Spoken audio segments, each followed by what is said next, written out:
we will ask Colin and Eric a couple of questions. We polled people on Twitter. So, last time I asked you guys about what you're doing and like what your job is about. So, what about more for the two of you? Like, what is your favorite part of Guild Wars 2? Like the two of you, like what do you really like? Is it like a special event or like a special mechanic or? I think my favorite part is working with Colin. Yeah, it's awesome. No, actually, my favorite part of Guild Wars 2 is something we haven't shown yet, which is World versus World PvP. You know, it takes a lot of people to show that, and I think people are going to be really excited when we finally do show it. It's pretty big and epic and awesome, but I wish we could talk about it more, but soon. We will do in time. I think my favorite part of Guild Wars 2 is actually the dynamic event system. I love the way that it just changes the world. It creates all this content that just naturally brings all the players together and creates this strong sense of community and a bond between all the players.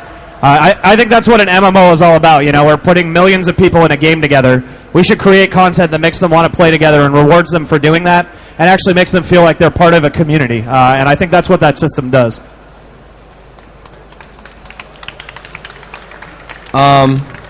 Yeah, so I think just to open it up to questions then.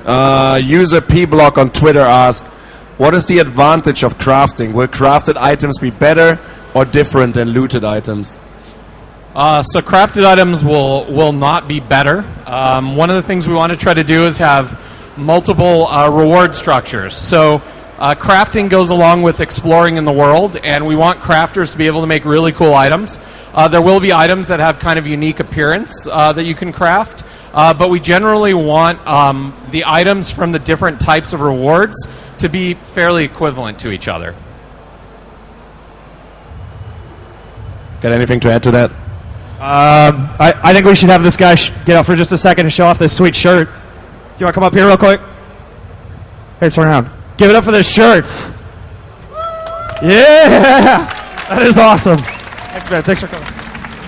I know that had nothing to do with the question, but I've been looking at it for 30 minutes, and I love this shirt. Oh. Stop staring at people. All right. User Angela B asked, are you considering adding mounts to the game?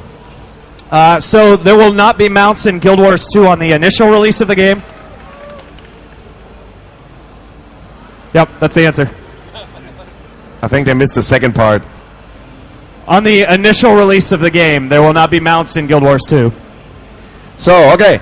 That was the ones from... Who in the audience has a question for Colin and or Eric? Whoa, you actually wrote it down. That's smart.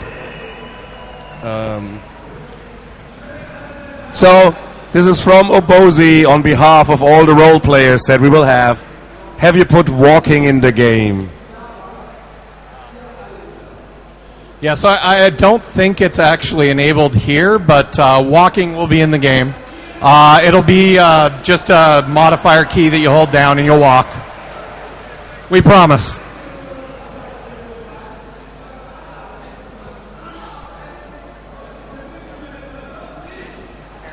Hello. I was wondering, was there a point in the development process where you decided that the personal story was going to be a major part of this game? And in that case, what prompted that decision?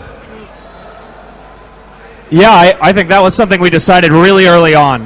Is that personal story is a huge part of Guild Wars 2. You know, if you look at a traditional MMO, your character really doesn't have a story in the world. You're just kind of a nameless, faceless guy who runs around and kills things. And the world has solid stories, but you don't know who your character is. If somebody asks you, who is your character, you have no backstory. You have no story you can tell. And we wanted to take the best elements of what you find in great RPGs and get those into an MMO. We think that should be there. We think that should be a key part of a MMO RPG. So very early on, we decided we need to have personal story. We needed to have a biography where you fill out answers about who your character is, and that actually matters, and that actually drives the storyline that you get to experience. And as you play through the game, we're going to ask you more questions What lesser race do you want to support?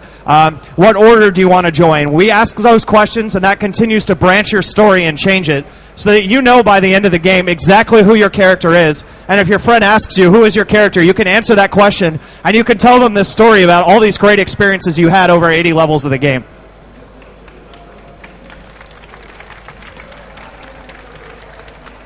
I can't believe that nobody has any questions for like those two guys. Since we saw the lesser dragon, since we saw a small dragon in this. Ersatz's mir auf Deutsch.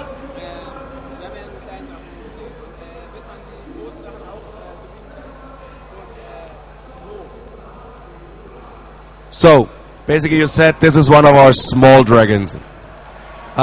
Will people be able to find the big dragons? Will they be able to defeat the big dragons, and where? Well, they will be able to fight at least a big dragon on the release of Guild Wars 2. And it is somewhere in the game. And if you buy the game, you can play it and figure out exactly where that is. And that's all I'm going to say right now. Can I give you a present?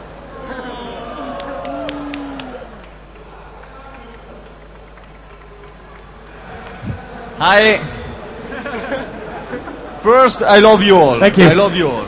Okay, no. I want to know if in the Hall of Monuments, the 15 points are definitive or going to be expanded. The 15 points of the Hall of Monument for to Guild Wars 1 or Guild Wars 2 are definitive or are going to be expanded? Because I want to know. I play all the day in Guild Wars 1.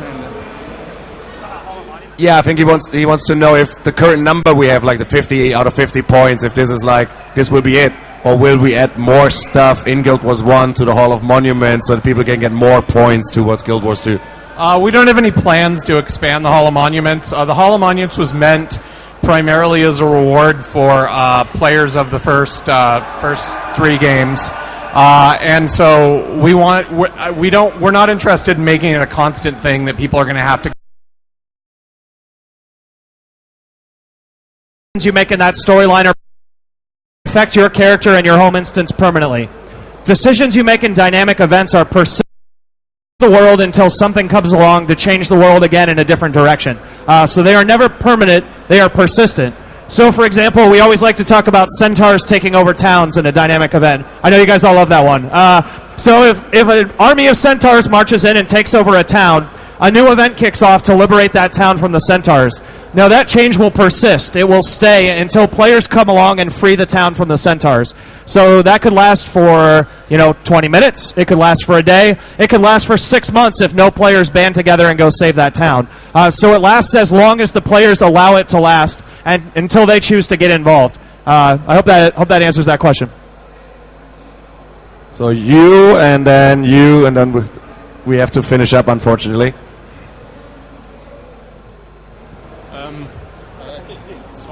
Hello? I want to ask you, how can we enter the Hall of Monuments? The question was, how do you enter the Hall of Monuments? So if you have, you register, when you register your account, it will, you can link a Guild Wars 1 account to it. And at that point, if you do that, and you have a Hall of Monuments at all, which is if you own Eye of the North and you've been to the Hall of Monuments, you get some points just for kind of getting there. So if you have that, then what you can do is obtain an item in Guild Wars 2, and you double-click that item, and it teleports you to an instanced copy of your Hall of Monuments, where you can claim all the rewards that you've earned. And the last question for today. Is there going to be something like one-person PvP, like hero battles in Guild Wars 1? Basically something like hero battles or 1 versus 1 duels. As far as hero battles go, there will be nothing like hero battles since we don't have kind of the hero NPC system in Guild Wars 2. As far as dueling goes, it's a thing that we would like to put in. Whenever we do a feature, we really want to do it right. We don't just want to kind of do a a quick version of it. So right now, duels is something that we would like to do, but we're not entirely certain if we'll be able to get it in for launch. However, it will probably make its way in at some point. All right. A big hand for Colin Johanson and Eric Flannum. Thank you. Thank you two for spending time with us and answering all the questions. Again, thank you. I know you get tired of it, but we really, really, really want to win this thing. So make sure that you all vote. Now we take a little break, and then our friends from Carbine Studios will take over. And if you want to have like an autograph or something, I'm pretty sure the two of them are more than happy to sign a couple of T-shirts or everything. Thank you, everybody.